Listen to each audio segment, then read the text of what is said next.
Hello বন্ধুরা, সঙ্গীতার রান্নাঘর চ্যানেলে সবাইকে স্বাগত। তোমরা দেখতে থাকো। আজকে আমি ফার্স্ট থেকে দেখাতে পারিনি, যেহেতু এখন দেখাচ্ছি। তো আজকে আমি ঝিঙে দিয়ে আলু দিয়ে ঝিঙে আলু চিংড়ি মাছ দিয়ে ঝোল করব। তো ঝোলটা বানাবো তো একেবারে হালকার উপরে সিম্পলভাবে একটি ঝোল বানাবো। তো এবারে আমি পেঁয়াজটা দিয়ে দিয়েছি, কড়া গরম করে তেল দিয়ে পেঁয়াজ দিয়ে দিয়েছি। তো এবারে পেঁয়াজটাকে ভালো করে লাল লাল করে ভেজে নেব।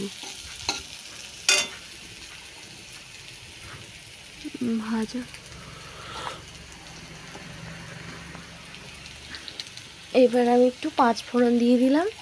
5 ফোড়নটা দিলে একটু সুন্দর সুগন্ধ আসে। 5 ফোড়নের সেন্ট ভালোই লাগে, তো আমি সেই জন্য দিয়ে দিলাম 5 ফোড়ন একটু। তারপর একটু ভেজে নিয়ে পেঁয়াজ আর 5 ফোড়নটা একটু ভালো করে ভেজে নেব। তারপর এবার সবজিটা আমি দিয়ে দেবো।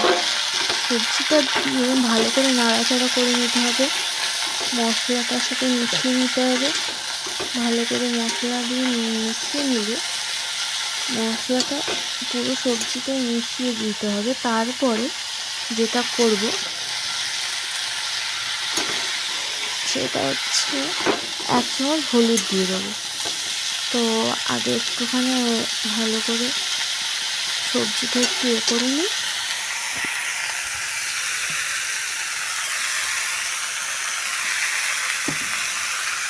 তো বন্ধুরা, তোমরা দেখতে থাকো, পুরো ভিডিওটা স্কিপ না করে দেখতে থাকো। যতটা পারবো স্কিপ করে ভিডিওটা আমি তোমরা যাতে বুঝতে পারো সেভাবে ভিডিওটা বানাচ্ছি। তো তোমরা বুঝতে পারবে যতটা সেইভাবে ভিডিওটা বানাচ্ছি। তো আমি হলুদটা দিয়ে দিয়েছি, তোমরা দেখতেই পাচ্ছ হলুদ দেওয়া হয়ে গেছে। তো হলুদটা এবার দিয়ে দিয়েছি যেহেতু, তো হলুদটা দিয়ে ভালো করে সবজিটায় হলুদটা মাখিয়ে দেবো। তো মাখানো হয়ে গেলে মিশিয়ে নিয়ে তারপরে যেটা করবো সেটা হচ্ছে আমি ভালো করে কষিয়ে নেব। সবজিটা ভালো করে কষাতে থাকবো, কষিয়ে ভালো করে কষাতে হবে।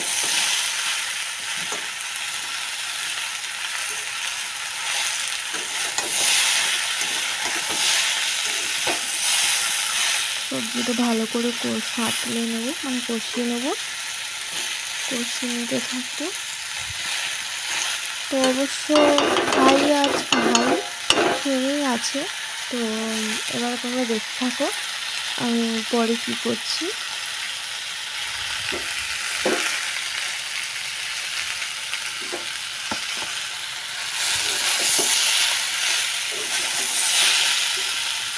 তোমরা দেখতে থাকো বন্ধুরা। আমি কত সুন্দরভাবে দেখতেই পাচ্ছ ঝিঙেটা কত সুন্দরভাবে হচ্ছে। একটা ঝিঙের আলাদা একটা কালার চলে এসেছে। ঝিঙে আলু ভালো করে কষিয়ে না নিলে কী হবে বলুন তো। এখনও কিন্তু আমি লবণটা আপনারা কেউ দিয়ে দেবেন না, ওরা কেউ দিয়ে দেবে না বন্ধুরা। লবণটা তাড়াতাড়ি দিয়ে দিলে অনেক জল বেরিয়ে যাবে ঝিঙে থেকে, আর তখন ভালো করে কষানোটাও যাবে না। তো আমি ভালো করে একটু কষিয়ে নেবো যাতে একটু সুন্দরভাবে একটা হয়। দেখতেই পাচ্ছি বন্ধুরা কত সুন্দর একটা হচ্ছে, জল বেরিয়ে যাচ্ছে না। বের হয়ে গেলে তখন তরকারিটা অনেকটা মানে কষানো যায় না ভালো করে। দেখতেই পাচ্ছি না, চিংড়ি মাছ দিয়ে ঝোলটা হবে, তরকারিটা যেটা হবে।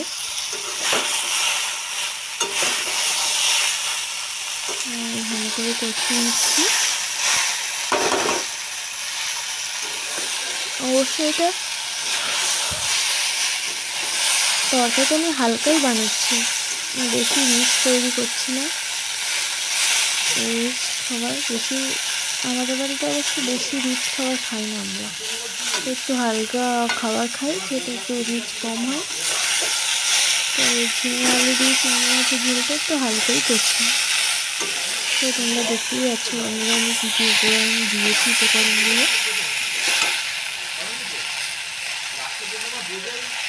তো দেখো দেখতে থাকো ভিডিওটা স্কিপ না করে, লাইক কমেন্ট শেয়ার এগুলো করে দিও বন্ধুরা, আর সাবস্ক্রাইব করতেও ভুলো না। যাতে সাবস্ক্রাইব করলে আমার ফার্স্ট ভিডিওটা তোমরা যাতে পেয়ে যাও। আমি ভিডিও ছাড়লেই যাতে তোমাদের কাছে আগে চলে যেতে পারে, পৌঁছে যেতে পারে, সব কটা ভিডিও দেখতে পাবে তোমরা।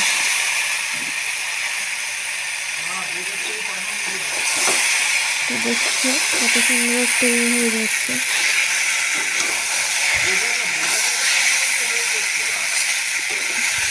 তো দেখো বন্ধুরা কত সুন্দর একটা কালারও এসে যাচ্ছে, তারপর ঝিঙেটাও কত সুন্দর তৈরি হচ্ছে। এবার আমি লবণটা দিয়ে দিলাম। আমার কষানোটা অনেকটাই হয়ে গেছে যেহেতু, তাই জন্য আমি লবণটা আবার দিয়ে দিলাম, যাতে এবারে জল বেরোলেও কোনো সমস্যা হবে না।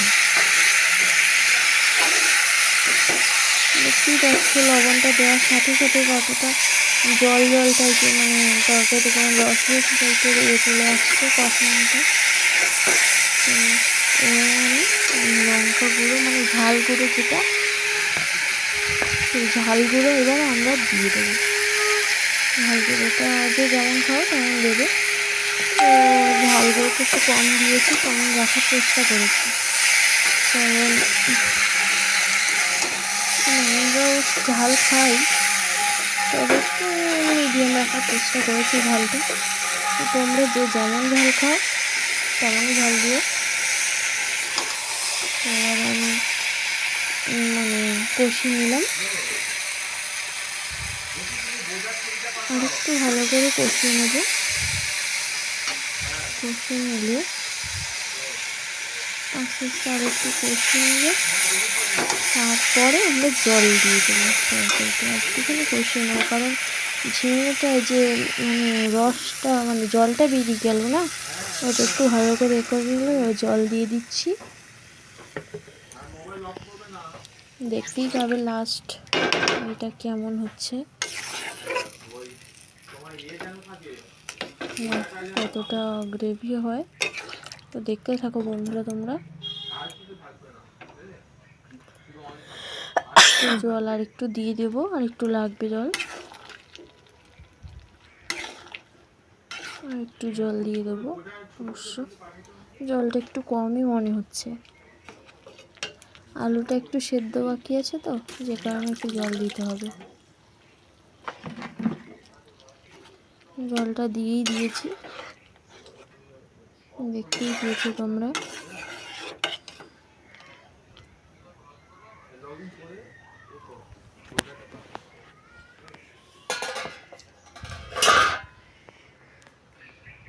আমাদের পেঁপে গাছে দেখেছো কতটা পেঁপে হয়েছে, কত বড় বড় পেঁপে হয়েছে, দেখতেই পেয়েছো নিশ্চয়ই। আমার আমি ঝোলটা একটু স্কিপ করে দিয়েছি, রান্নাটা একটু স্কিপ না করে দিলে অনেক বড় হয়ে গেছিলো, তো যে কারণে স্কিপটা করে দিয়েছি। তো দেখতেই পাচ্ছ ঝোলটা ফুটে গেছে, গড়গড় করে ফুটতেই আছে, ফুটছে। তো ফুটুক ঝোলটা।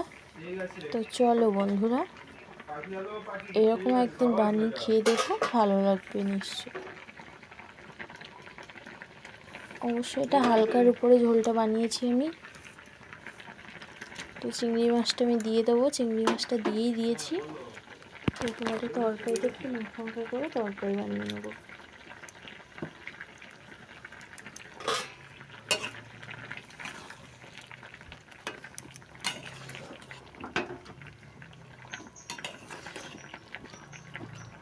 তো তোমরা যেমন ঝোলে রসা পছন্দ করো তেমন করবে।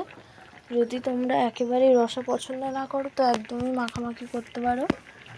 আবার কেউ যদি একটু বেশি রসা পছন্দ করে সেটাও করতে পারো। তো ঝিঙে দিয়ে তো মিডিয়ামটাই ঠিক আছে, কারণ অতিরিক্ত রসা থাকলে তখন একটা অতটা জলসা হতে পারে, স্বাদ অত একটা ভালো লাগবে না।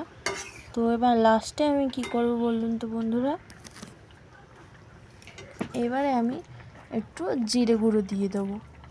তো আমাদের বাড়িতে যেহেতু আমরা জিরে গুঁড়োটাই দিই তরকারিতে, তো জিরে গুঁড়োটাই দিয়ে দিচ্ছি, বাটা হয় না তো আমাদের বাড়িতে অনেক দিন দিয়ে আমরা বাটা মশলাটা খাই না, তো যে কারণে ওই জিরে গুঁড়ো দিয়েই রান্না হয়। তো জিরে গুঁড়োটা দিয়ে দিলাম। জিরে গুঁড়ো দিয়ে ঝিঙে আলু চিংড়ি মাছের ঝোল হয়ে গেল। তোমরা দেখতেই পাচ্ছ বন্ধুরা কতটা হয়েছে।